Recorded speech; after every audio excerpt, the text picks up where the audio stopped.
Hello क्लाइमेपनॉज। Market में आया है एक नया ब्रिज बनाने का तरीका, एक नई टेक्नोलॉजी, जिससे जो ब्रिज बनेगा उसकी लाइफ 500 साल से भी ज्यादा होगी। और इतना ही नहीं, इस ब्रिज की लाइफ विद टाइम और बढ़ती जाएगी। और इस टेक्नोलॉजी की खास बात यह है कि इस ब्रिज को बनाने में ना ही लगता है बहुत सारा पैसा, ना ही लगते हैं बहुत सारे रिसोर्सेज। और इतना ही नहीं, ये ब्रिज हमारे नेचर, हमारे इकोसिस्टम को अपने साथ लेकर चलता है। इससे इकोसिस्टम हार्म नहीं होता।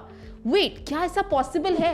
क्या ऐसी एक हाई एंड टेक्नोलॉजी हो सकती है? हाँ, हो सकती है। और इसके लिए आइए चलते हैं north eastern region of India. हम बात कर रहे हैं मेघालय की। जी हाँ, मेघालय इज वन ऑफ दो states in India and in fact one of दो प्लेसेस इन द वर्ल्ड जहाँ पर सबसे ज़्यादा बारिश होती है। बारिश के टाइम पे लैंडस्लाइड्स जब आती हैं, फ्लड्स जब होते हैं, उस टाइम पे वो फ्लड का वो पानी अपने साथ बहुत सारा इंफ्रास्ट्रक्चर बहा के ले जाता है, अपने साथ बहुत सारे ब्रिजेस तोड़ देता है। बट ऐसी सिचुएशन पे वहाँ के लोगों ने, इनफैक्ट अगर कहा जाए, खासी और जंतिया ट्राइब्स ने निकाला है एक बहुत ही hi tech solution, living root bridges, जो आज से नहीं है, जो बहुत सालों पहले से खासी और जंतिया ट्राइब्स के लोग बना रहे हैं। सवाल ये है कि ब्रिजेस क्यों बनने स्टार्ट हुए?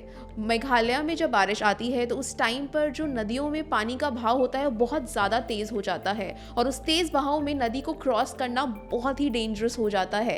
एंड इसीलिए वहाँ के लोगों ने इन ब्रिजेस का निर्माण करा। उन लोगों ने देखा कि जो रबर और फिग ट्रीज होते हैं, उनकी जो रूट्स होती हैं वो काफ़ी ज़्यादा स्ट्रॉन्ग होती हैं रॉकी सॉइल में। सेकेंडली, उनकी रूट्स काफ़ी ज़्यादा इलास्टिक होती हैं, तो वो उसे किसी भी डायरेक्शन में ट्रेन कर सकते हैं। जब उन्होंने ये देखा, उन्होंने नदियों के पास रबर और फिग ट्रीज को लगाना स्टार्ट करा। रबर और फिग ट्रीज नदियों के पास लगाने के बाद उन्होंने बैम्बू स्कैफोल्डिंग को यूज करके जो उस ट्री की रूट्स हैं उसे ट्रेन करा, ताकि वो नदी के अक्रॉस ग्रो करे, नदी के आर पार ग्रो करे। एंड उसके बाद उन्होंने उसके सेकेंडरी रूट सिस्टम को वीव करा। एंड ओवर द ईयर्स ये ब्रिज ग्रो हुआ, एंड ओवर द ईयर्स ये ब्रिज और ज्यादा स्ट्रॉन्ग बना, ताकि ये ह्यूमन का वेट भी सह सके। ये है मेघालय का living root bridge, made by Khasi and Jaintia tribes. वहाँ के लोगों को flora, fauna, geography, climate systems की इतनी ज़्यादा लोकल नॉलेज थी कि उन्होंने लोकल नॉलेज को यूज़ करके, अवेलेबल रिसोर्सेज को यूज़ करके ये ब्रिज बनाया। ये एग्जाम्पल हमें ये सिखाता है कि क्लाइमेट चेंज को सॉल्व करने के लिए हमें ज़रूरत है नेचर बेस्ड साइंस की, हमें ज़रूरत है इंडिजिनस लोकलाइज्ड सॉल्यूशंस की, हमें ज़रूरत है ऐसी टेक्नोलॉजी की जो नेचर के साथ मिलकर चले। We are one with the nature. धूप, पेड़, पौधे, नदियाँ, हम सब एक हैं। Humans are not superior to nature, humans are a part of the nature. तो टेक्नोलॉजी ऐसी बनाओ जो नेचर के साथ हो, जो हमें नेचर के ऊपर ना रखे।